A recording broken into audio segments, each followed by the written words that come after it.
What's up, creator? In previous videos, I've shown you how to set up your new project settings, how to set up your sequence settings, and in this video, I'm going to show you how to set up your export settings. That way you can get your video at the quality, resolution, and frame rate that you want.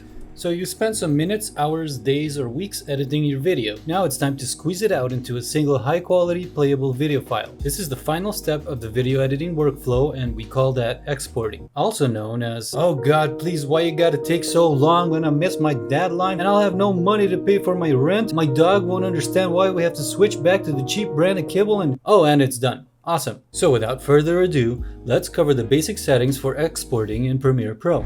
So here's a sequence that I put together. All it is just a bars and tone video in the background, some text that just indicates the resolution and frame rate, and also a time code on the bottom just so that we can see that the video is playing. And that's what it sounds like for 30 seconds. Let's go ahead and set the in and out point for the video. We'll just go to the beginning, press I on the keyboard for in, and then we'll go to the end and I'll press the up arrow key so that my playhead will jump to the end of the clip.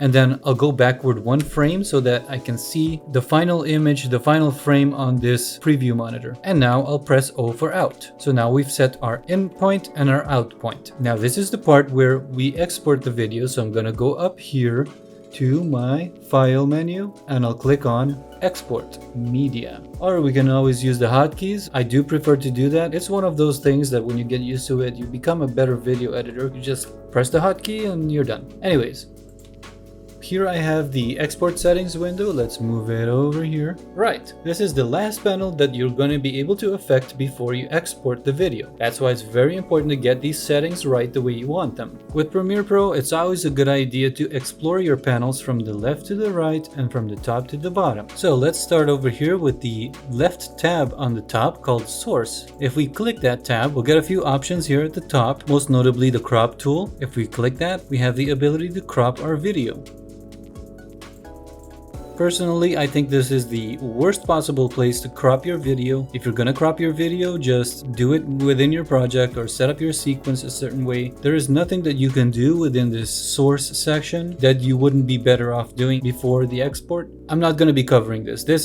You're better off not doing this here. You're done editing when you get here. Okay, next let's go to the output section. And I don't know if you noticed, but all that basically does is change the menu on the top and the interaction. Here we have scale to fit, scale to fill, stretch to fill, and they all look the same, right? What's the difference? Let me just show you. If I went back to the source section and I cropped a piece like this, and then I go back to the output and I say scale to fill, it'll scale it up until it fills so that no black bars are present. Or you can stretch it, or you can fit but with black borders. But yeah, you know what I think about that, right? Pointless AF. Make better content by doing this in a more precise way. Want to make a vertical video out of a horizontal one made especially for Instagram? This is literally the worst possible way to do it. Tell you what, just subscribe because I will be making a video about how you can do that in the best way possible. But I mean, why would anybody ever want to do that in the export settings panel? Why, Premiere? Why? Before we move on though, let's just take a quick look at this equally pointless bar at the bottom here. So these two symbols are your set in point and set out point buttons. Because if I wasn't satisfied with my meticulously set in and out points, I could change it over here by either dragging this or clicking that. Just do this within your project before you get to this window. You don't have to do it like this. The source range dropdown basically just applies to what you see here, this bar. Like if you had a larger area that you were busy editing, this bar would shrink so that it would represent only the in and out point or whatever you're looking at. For me, it won't display anything further than this because my in and out point are set at the beginning of the video. Also, these two buttons here, this is just to affect what you're seeing. This is like the preview monitor. It doesn't actually change how your video is gonna come out. It's just how it looks while you're pointlessly making edits to your completed video here. This is also the same. Also affects just your view. So when it comes to settings, export settings, this entire area is forbidden. I mean, seriously, Premiere guys, are you listening? The next time you export something, just concentrate on this side. This is where the settings are. This is where you ruin your video. This is where you put your settings. In fact, I'm just gonna move this There we go. This is exactly what the export settings window should look like. Anyway, in your video, you might have this box checked. If it is, it's going to basically decide every setting for you. As attractive as that sounds, because we're all a little bit lazy on the inside, right? It doesn't always do what's in your best favor. It grays out all the options that matter, and it'll use default settings while matching the sequence. So let's go ahead and uncheck that because we are control freaks. So here's the first important option, format. Long story short, this will define the encoding that your video will be exported in. Different encodings have different uses, compressions, and capabilities. The encoding format most widely used right now would be the H.264. If you set this to H.264, it'll produce a .mp4 file, and it's also YouTube's #1 preferred video format for uploading videos. You're gonna want to memorize this, H.264. There's H.265. As you can see, it's HEVC, which means high efficiency video coding. Basically, this produces a smaller file while being relatively similar to the quality of the MP4. The only difference is that devices have a little more trouble decoding this. All in all, it's a bit more of a complex file, and the main benefit for it is that it produces smaller files, which if you're dealing with videos that are 4K can make a big difference. Besides the H.265, we can see a boatload of other formats to choose from. For 99% of use cases here, it'll be H.264. Moving on. When I was a young video editor, I always used to ask myself why this drop-down would be the first thing you get to change when you export a video. Like, okay, just let me pick my preset I created and then I don't have to think about anything. Why do I have to have other options before this? So why did Premiere Pro put it after the format drop-down? This list already contains a crap ton of presets. If they put them all on a single list, they would run out of screen space. So instead, the presets you see pertain only to the format you have selected. So if I go ahead and change this to QuickTime, you'll see different presets. If I change this to MP3, for instance, the presets won't contain options that you can't apply to audio files. So I'm going to go ahead and change that back to H.264. And well, in this video, I'm going to create a custom standard export settings preset. And if you know you'll have to continue to produce videos with the same settings over and over, make a preset. Don't tell anybody this is a secret, but a master of video editing is a master of presets. If you can master presets, you will be one step closer to video editing enlightenment and 10 steps closer to creative nirvana.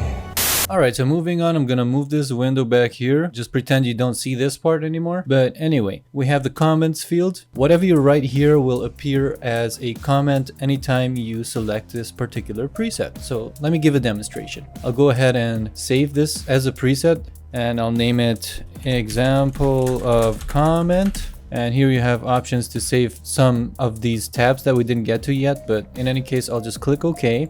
So I'll switch to some random preset and you can see the comment that I had disappeared. So I'll switch it back to the one we just made, which was example of comment. And there it is. I am a comment. If I change it here, it already changes the preset. If I switch it back, there it is again. So that brings me to these icons over here. We have the save preset icon, which does exactly what it sounds like. After you put in all the settings, you just save it. And obviously this will be saved under the same format. So if I go over to QuickTime, I should not be able to see that custom one I just made, and I can't. So I'll go ahead and switch back over to the H.264 and I'll switch to the custom one.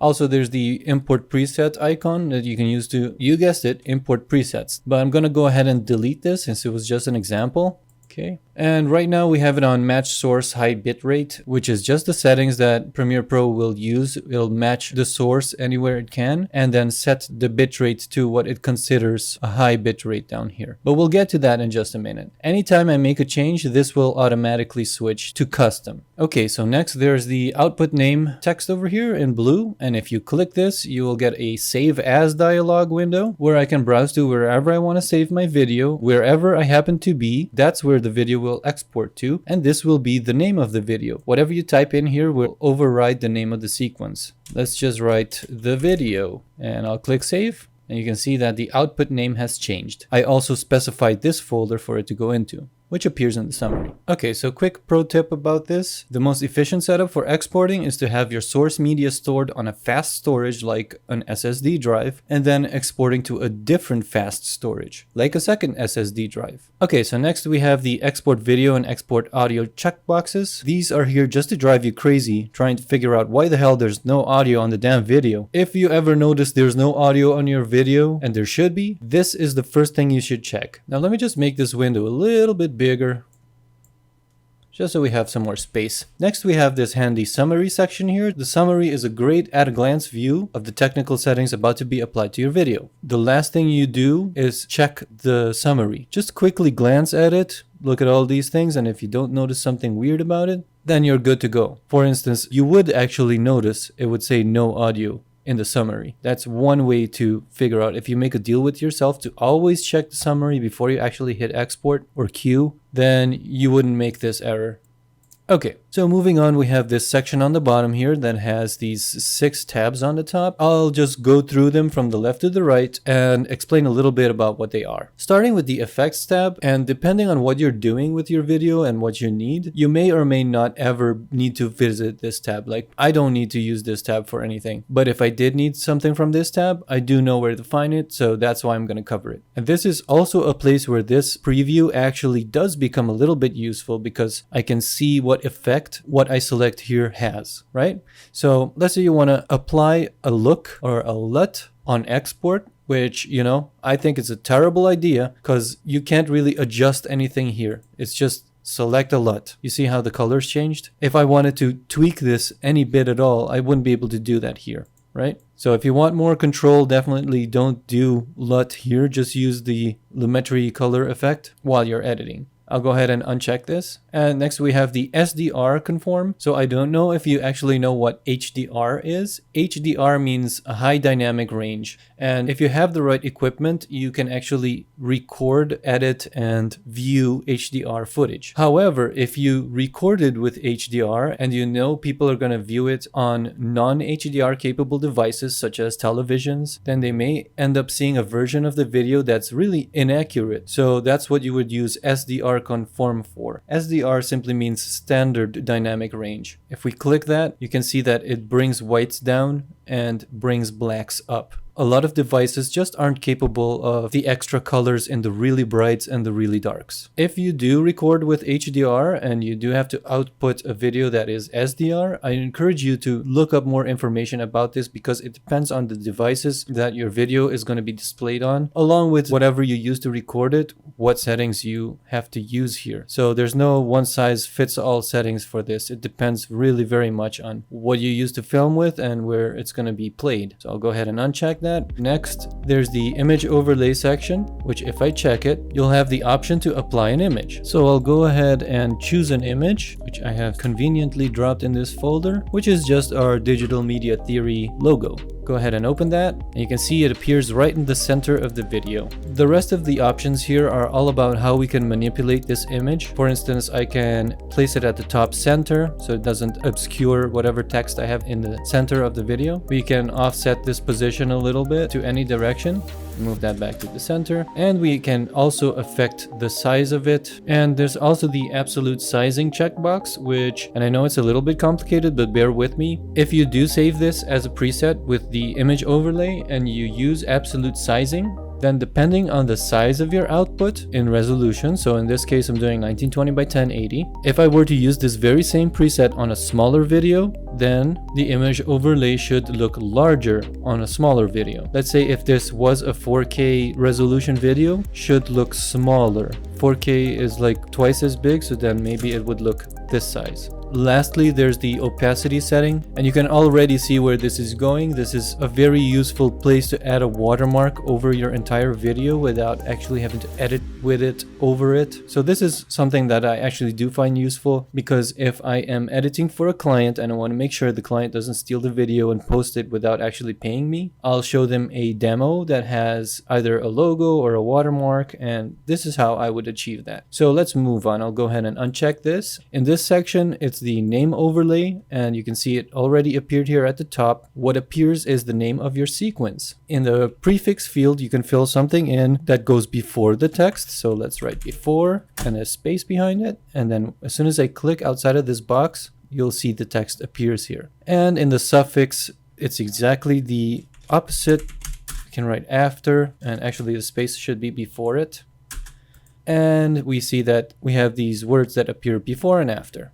Go ahead and take that off, and the format actually defines where it gets this text from. So I could change it to whatever I put here, the output name. I could click this and we can see that it appears there, the video.mp4. And if I didn't want the .mp4 thing there, I'll just click on without extension and it'll remove it. And just like the image overlay, you're able to define the position, size, and opacity. So that's it for this section. I'll go ahead and uncheck that. And next we'll go to the timecode overlay. I already added a timecode to this video. However, it's also doable from this panel. So I can go ahead and check that, and you can see it's exactly the same timecode. Aside from positioning and opacity settings, you also have the ability to choose its time source, which if I change it to generate timecode, I can generate a timecode in a different format. So this sequence is in 60 frames per second, which is why you would see a different timecode if you set this to 25 frames per second. Similarly, I can change this to frames, so you can see individual frames, how many frames in you are. Also over here, you can define where you want it to start at. So for instance, if I have another section of the video that has another 2000 frames and I want this export to start after that, I could say start at 2000.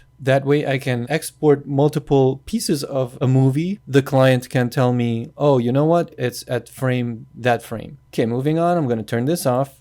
Next, we have the time tuner. It's actually very interesting what you can do with the time tuner. Currently, we have a duration of 30 seconds. Exactly 30 seconds, because this is basically a synthetic video. I made it exactly 30 seconds. There are no transitions, no black screens, no photos, no footage, just the color bars and the time code. But let's imagine now that our client needs a video that's not 30 seconds, but actually 29 seconds. Well, what we can use to do that is the time tuner. See, we can pull this slider down and make it 29 seconds, nice and slow.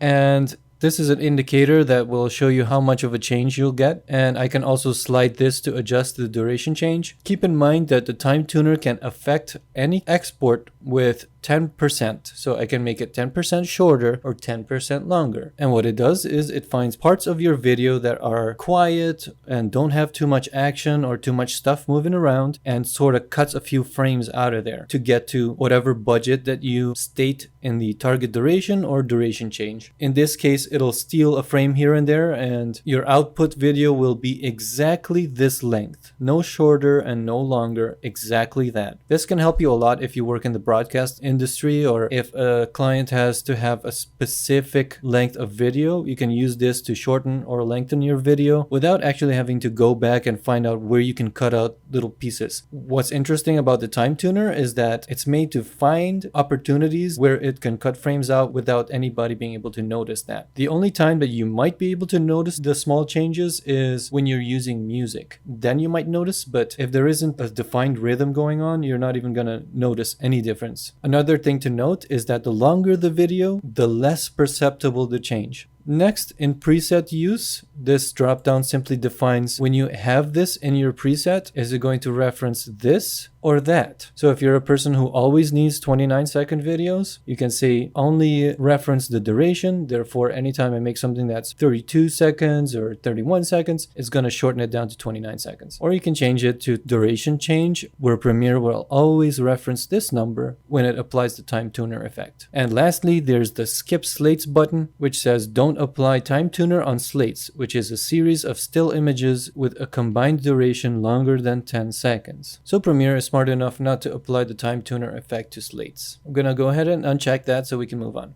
Next, we have the video limiter, and this is used especially in broadcasts where you need to limit what colors can actually come out of your video. So if you edit it with more colors than are actually able to be transmitted through the medium, that's where you would have to use the video limiter, because if you don't do that and you try to broadcast a video with more colors than are actually available, then you will notice hard lines where the colors are either too saturated or too much in one direction. Like there is a point where red becomes too red or blue becomes too blue to actually preserve any detail, so it sort of clips there. Another thing that you have here is add compression before clipping, which allows the details to be smoothly brought down. So it doesn't just cut the colors to the closest possible color in the range. It smooths it out so that it doesn't look like a harsh certain blue to another certain blue. If you set this to a higher percentage, it'll make that smoothing area larger. Go ahead and uncheck that so we can move on. Loudness normalization. This is another typical broadcast thing because there are a lot of standards to adhere by. So here you can define which standard you need to adhere by. If you're working at a broadcasting place, you will know what to fill in here. Your client may also require you to provide a loudness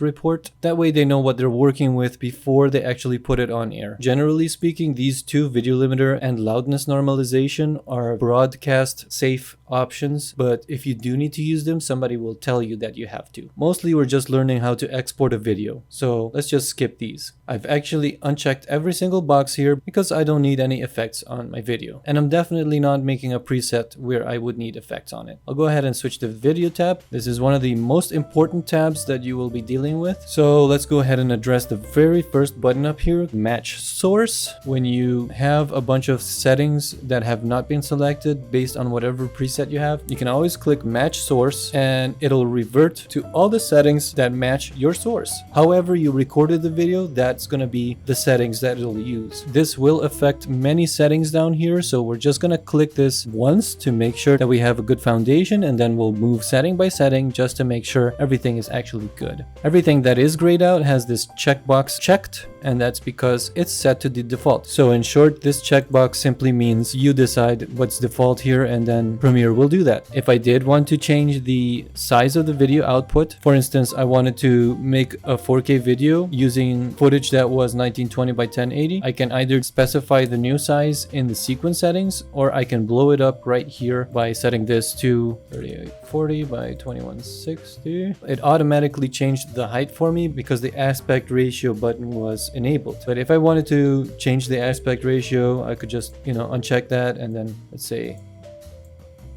change the size, and you can see it'll get black bars because what I did was I made the frame bigger. Everything you see here will be in the final video, and these parts are black because I don't have anything there in my sequence. My sequence just goes up to this point and everything beyond it is black. In Premiere Pro, whenever there's nothing, it's either transparent or black. So I'm going to go ahead and check this box again, and you'll see that it changed it back to the width and height of my source. But keep in mind though that if you are making a preset, this box being checked means that the behavior is that it will match the source. So if I am using this very same preset on a different video frame size, like a different resolution, such as 4K, this will not default to 1920 by 1080. It'll default to match it, right? So if I wanted it to default to this size automatically, I would have to uncheck this box, define the size, and save the preset as this. That way, whatever I export will be exactly this resolution. Okay, moving on.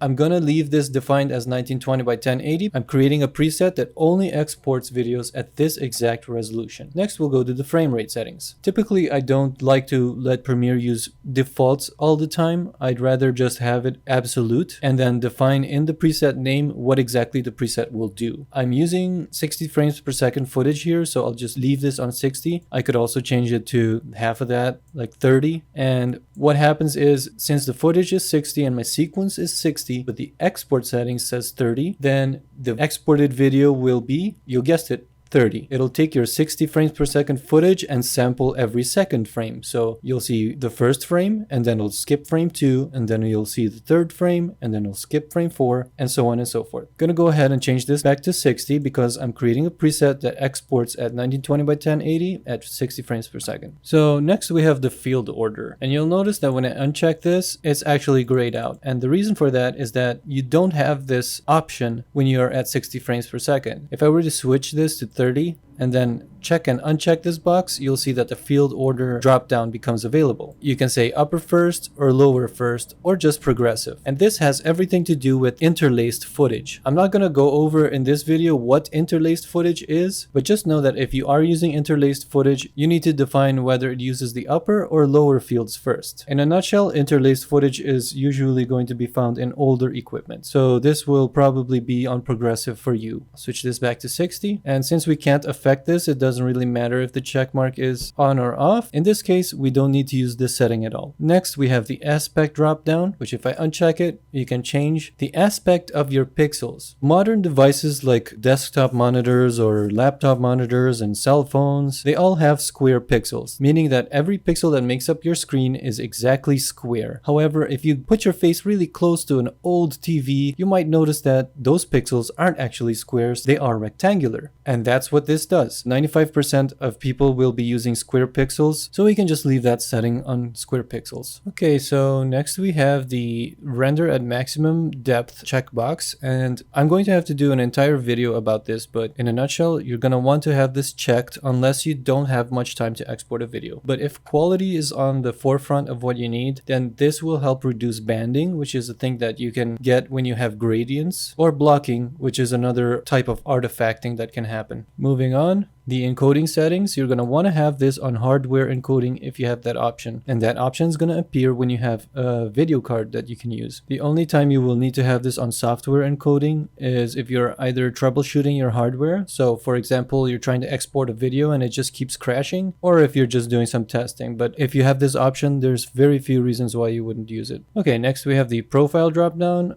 This would be good to change to high. Basically, the difference between these four choices is quality versus speed. With baseline, it's going to produce a far lower quality video, but it'll do so with fast exporting speeds. Main is the perfect option for standard definition video. Standard definition is simply not HD, and in layman's terms, HD is anything above 720p. So if you're making a video that's above 720p, this should be set to high. And if it's 4K, you should consider switching this to high 10. Next is the level drop down, and this is a setting that you really only need to worry about if you have broadcast restrictions. If you do, they will tell you which one of these to use. I'll go ahead and leave that checked. The color space setting is grayed out for me because according to my profile and level, it must be this entry, which is Rec 709. It is a color standard. Another option here is the HDR graphics white nits, which will define the brightness of your high dynamic range white pixels. In other words, absolute white will be either 100, 203, or 300 nits. In this case, we don't have HDR footage and we're not exporting video for people to view in HDR, so it doesn't really matter what you put here. This will have no effect on your exported video. Over here we have a checkbox that says include HDR10 metadata, and this option becomes available once you are working with HDR, because then Premiere Pro will write information to the file that will tell the device, the HDR device that's about to play the video file, how to play it. It'll give it information about the colors, the bit depth, the darkness, and the brightness. So that's what that is.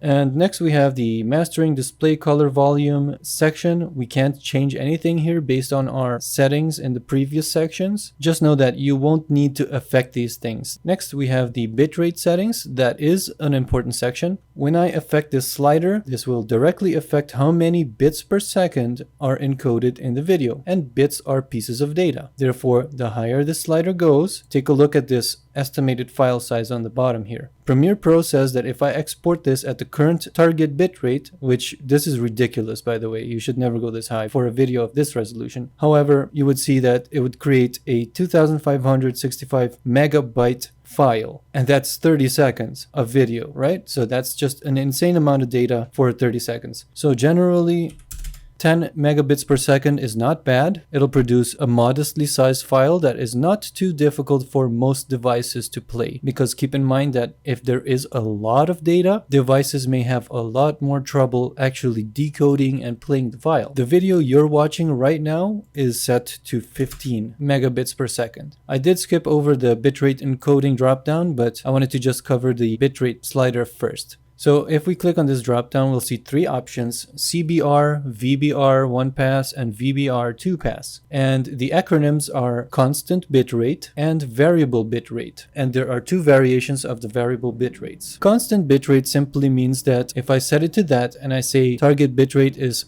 15 megabits per second, that means that every second there will be exactly 15 megabits. It doesn't vary. Generally speaking, CBR footage is much easier to edit with than VBR because it takes less time to decode. So let me go ahead and change this back to VBR 1-pass. The acronym again is variable bitrate. That just means that whenever there's action on screen, which for this video is very low action, as you can see the background never changes, just the numbers change. So you can imagine that there's not a lot of data necessary to affect these changes. The rest of it is just still, and so you don't really need that much data to express that. If however we were looking at some action footage of two people fighting and the camera is shaking and moving around, there's a lot of changing pixels there. And so that would be a terrible time to use constant bitrate, because with variable bitrate, it'll use less data when there are fewer moving pixels and more data when there's more moving pixels or changing pixels. Generally speaking, if you're going to export a video for editing, you might consider using CBR at a much higher bitrate, because CBR is simply easier for editors to read, like Premiere Pro. If you're going to export a finished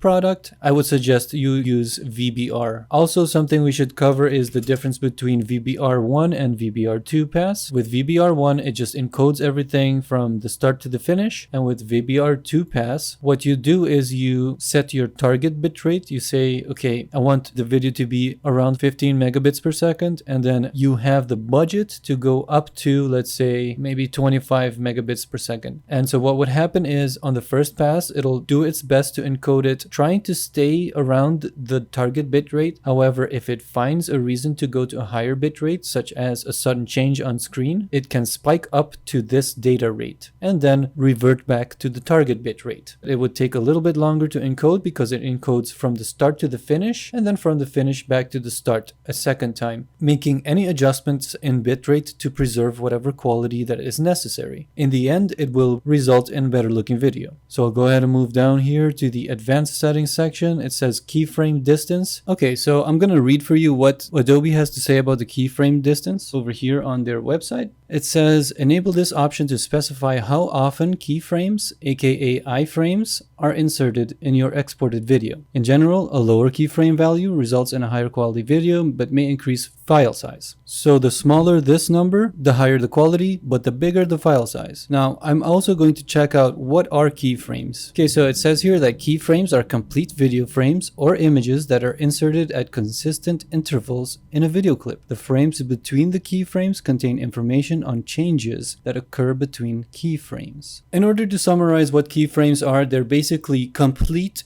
frames. So let's say if I'm watching a video of a dog running across the street, a keyframe is a complete frame from top to bottom, from the left to the right of the dog at a certain position. Now, a few frames later, there will be another keyframe that contains the complete frame of what the video is. Now, what happens in between those keyframes is the data says where the pixels are different now. It's not a whole frame that contains what you're looking at. Instead, it's just information that says this pixel over here changed to a darker one and this pixel over here changed to that one. And so by only defining what pixels are different, the encoding format can save a lot of data by not addressing pixels that have not changed. By enabling keyframe distance and changing this value, you'll define how often these keyframes happen, specified by how many frames apart they are. So if I lower this to, let's say 5, now every 5 frames there will be one keyframe, which will contain one full copy of the video frame. And then every frame between that until the next 5th frame will contain just information about which pixels are different now. Generally, I've found that leaving this unchecked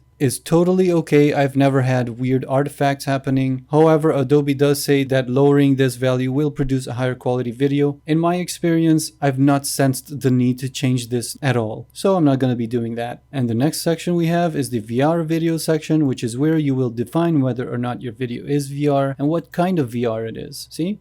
We have side by side or over and under or monoscopic VR settings. If your video is VR, chances are you'll know exactly what to fill in here. But ours isn't, so I'll go ahead and uncheck that. Phew! That is the biggest section that we'll be covering. I know it's a lot of information. So let's explore the next tab, the audio tab. So here we have the audio format settings. You'll want to keep this on AAC because it's just the most widely accepted format for audio. Again, you can affect what version of AAC you're using. I just stick to the default. I don't really mess with the audio settings because I'm satisfied with how they are. One thing to keep in mind though is that the sample rate should match the sample rate of the recording. So let's say my footage was recorded at 32,000 Hertz and I had this set at 48,000 Hertz. Although it wouldn't produce a bad sounding audio, what you would get is extended exporting times. And we really don't like that, right? So what we really need to do here is simply make sure that the sample rate matches the sample rate of whatever audio we have on our footage. And here we can specify what channels, either mono, stereo, or 5.1. Next, we have the bitrate settings. This is the one setting that can actually affect the quality of the audio. Contrary to popular belief, the sample rate doesn't actually result in lower or higher quality sounding audio. Only this does, the bitrate. The higher the bitrate, the higher the audio quality, but also the larger the file. Also keep in mind that you cannot make a lesser quality sound like a higher quality just by adding more bitrate. So if you record it at, for instance, 256 bits per second, kilobits per second, and you switch this to 320, yes, your exported video will have an audio at this bitrate, but it won't have any extra detail more than these 256 you supplied to it. So it's gonna be an inflated bitrate that doesn't actually produce more quality. You use this to maintain quality. So let's say I did record at 320 and then I exported it at 256. That does have an effect because you lose a lot of data there. Generally, I stick to 320 kilobits per second bitrate in my recordings and in my export. Alright, so that's the audio tab. Next we'll head over to the multiplexer tab. So in the multiplexer tab, this is where we define how we want our audio to be mixed down. This is not something you have to generally worry about. In this dropdown, you can define what multiplexer to use, and your stream compatibility dropdown you can use if you're going to be exporting files to be played on PSP or iPod. But like I said, don't mess with this, you don't need to. In the captions tab, everything is grayed out for me right now because I have no caption track on this. However, if you do define what format to use it in. Again, we go back to broadcasting because TV is still a thing, but considering that captions are broadcasted along with the video, you need to provide the device with the correct file, right? So this is where you would define that, and also what frame rate the captions themselves are displayed in, which don't necessarily have to match the frame rate of your finished video. Lastly, we have the publish tab over here, which you can use to publish this video on export. So as soon as you export, you can have it appear, for instance, on Facebook or Behance, Adobe Creative Cloud, Twitter, Vimeo, YouTube, all the big social media platforms. Me being the control freak that I am, I'd rather just export it and then upload it myself and then define if it's like a premiere or if I want to schedule a video. I may want to do some research before I actually post it. I may want to actually watch the exported video before it gets posted. So I don't know. I think this is kind of dangerous. I wouldn't do this myself.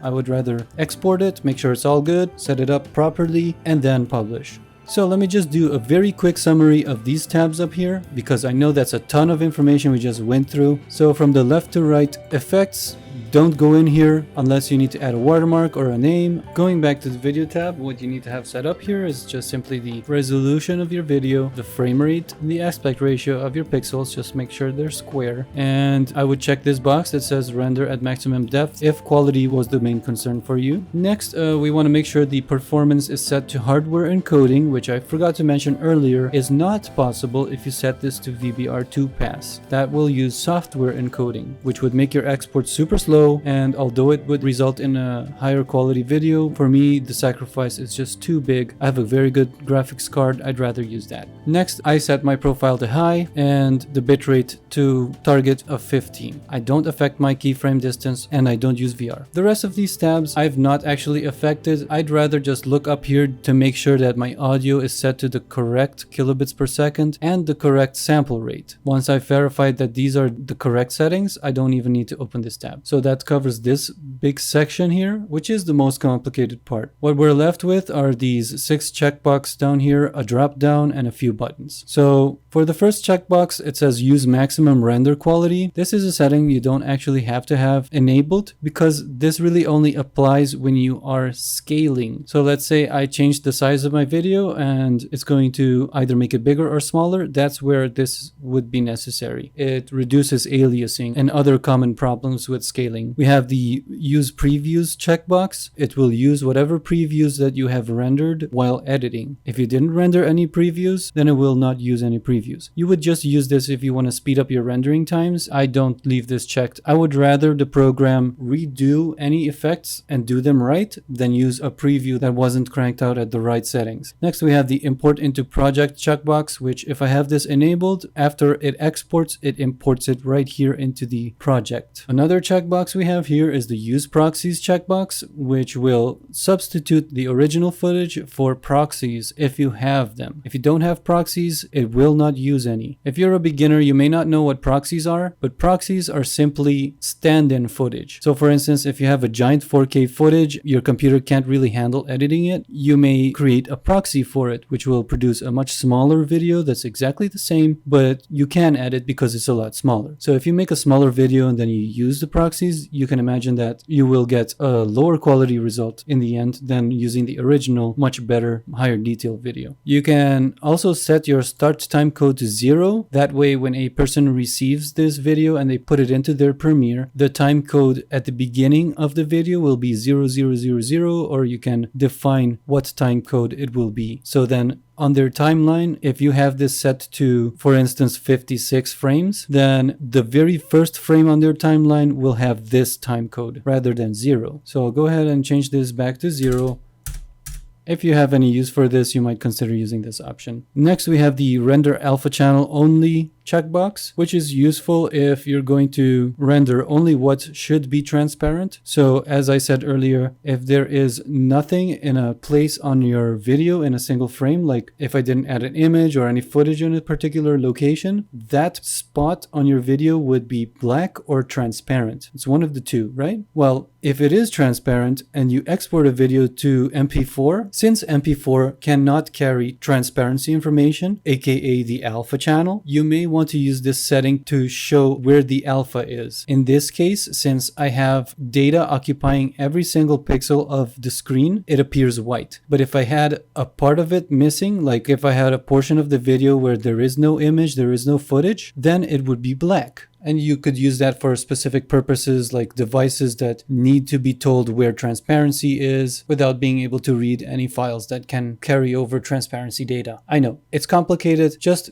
don't use this if you don't need to. If you need to, you'll know to use this. Lastly, there's the time interpolation dropdown. So let's break that down. Interpolation simply means frames between frames, right? So let's say my sequence was set to 30 and then I exported this video to the frame rate of 60. Well, Premiere Pro is only going to have 1 out of every second frame to draw from, to sample from. So frame 1 would be frame 1, frame 2 would be also frame 1 until it got to frame 3, that would be frame 2. Basically, this setting tells Premiere what to do with the missing in between frames. When it's set to frame sampling, it'll just take whatever copy from the previous frame and apply it to the current one. So you will see the same frame twice and then go to the next one and see that one twice and go to the next one and see that one twice. Meanwhile, if we set this to frame blending, what you'll get is it'll take frame 1 and frame 2 and blend it together to create a between frame. And next, there's the third option, which is optical flow, which uses an advanced algorithm to sort of detect pixels and create an entirely new frame based upon on the previous and next frame. It'll take frame 1 and then frame 2, find out what's different about them, and then figure out what happened between them and then create it. If you've ever seen those cartoons from back then remastered into smoother motion and it looks like it's brand new, it will be because they used either optical flow or frame blending. Most likely optical flow, which is actually very good, except if there's a lot of movement, then you're gonna see some weird stuff happening. In any case, if you are not changing your frame rate between sequence and export, this can just be set to frame sampling because there are no in-between frames to consider. So technically it doesn't matter which one you choose here. I'll just leave it on frame sampling because I'm making a preset. And I'm sure you can see how attractive it would be to save a preset right now, because you're not going to want to go through everything every time you produce a video, right? You just want to export the damn thing. So let me just take a quick glance over here to make sure everything is the way I want it to be. 60 frames per second, 1920 by 1080, VBR 1 pass, target is correct, and my audio looks to be in good shape. So I'll go ahead and save it. I'll call it, and follow my example here, guys. Please call it a descriptive name. And I don't mean like the name of a person. I mean, say in the name what it is. And what is it? It's a 1920 by 1080 at 60 frames per second. I don't have any effects, so I don't need to check this box, and I don't have published settings, so I won't check that box either. Click OK. And now, from now until the end of time, anytime I open up the H.264 format, I can choose my preset over here, and you can see it's easily identifiable. That way I don't have to think twice. I finished my video. I know it's at this resolution. I know it's at this frame rate. I can go ahead and choose that, define what the name is and where it'll go, and then just go ahead and queue it up or export. Now, before we end this video, I do want to go over this metadata button. It's not something that most people will have to concern themselves with, but if you are making work officially, you may want to keep track of certain information, and this is where you would do that. So for those of you who don't know, metadata is data that you get that is beyond the video itself. So everything that says something about the file without actually being the file, that is metadata. It's side data. So you can have different ways that metadata is stored. It can either be a sidecar file, which is an extra text file. So you would get the video and an extra text file with the metadata on it. Or you could embed it, which in this case, in MP4s, you cannot embed the metadata into the file. Whereas with QuickTime format .mov files, yes, you can. They have a lot of extra benefits, which is why the .mov is a good idea to use in certain situations, because they have different benefits. Like .movs can maintain transparency information, and also they can have the metadata written right into the file. If you are interested in adding metadata to your videos, which I am not, but you may be, I encourage you to check out all of these fields and settings. These are all just things that you can fill in, right? So just an example, I could set a nickname for this video.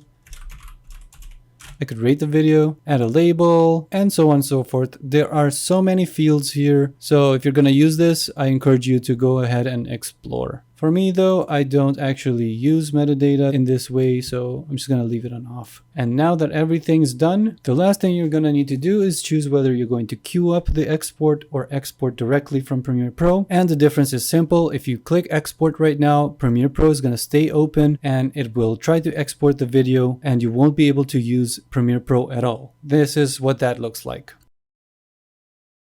And then if I go to the folder, you can see here is the video. Let me go ahead and delete that. Next, I'll just go ahead and use the queue option so you can see how that works. If I click queue here, it'll open up Adobe Media Encoder. Let's give that a minute to open up. Now that it's open, you can see that it has a job in the queue. You can have multiple jobs. The main benefit of using Adobe Media Encoder instead of exporting straight out of Premiere is that you can make this go and continue to work on Premiere while that's happening. Or you could even open up Photoshop. One of my favorite things to do is to close Premiere Pro, because sometimes you just don't have enough RAM or enough computing power to run everything together. Or if something is going to export for a long time, you want to make sure it doesn't have any reason to crash whatsoever. You might just close everything, because Premiere Pro does actually use a lot of RAM. So usually if it's a big file, I'll close Premiere Pro and then I'll let it export. I press the play button. You can pause between, right? I can pause it, I can stop it, and I can play it again.